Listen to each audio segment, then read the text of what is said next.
Here's a trick I have for pulling out the sand on the sand filter. One's using a shop vac, which a lot of people have done. A couple pointers here. This one's a Hayward, one of these egg-shaped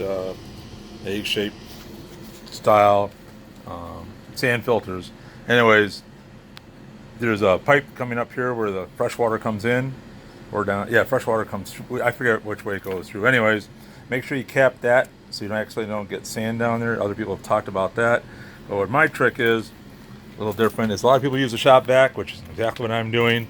But my worry was what happens to the paper filter that comes with the shop vac. If you're pulling up wet stuff, you don't use the paper filter, you rely on the float.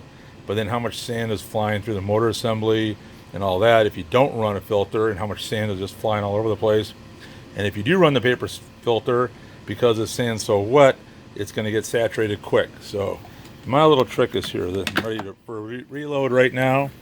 Just filled it up. So I'm sorry, I'm doing this all one-handed. And and there's my sand in there. And here's the wet sand. And what I did is I removed the paper filter that came with it. And then this is just landscape fabric.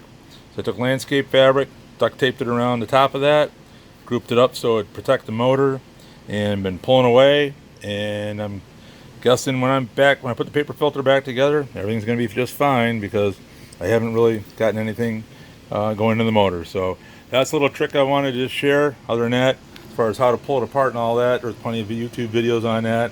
If I don't find one for this particular model, then I'll post that too. Just have a hard time running the screwdriver with one hand and the phone with the other. All right, good luck.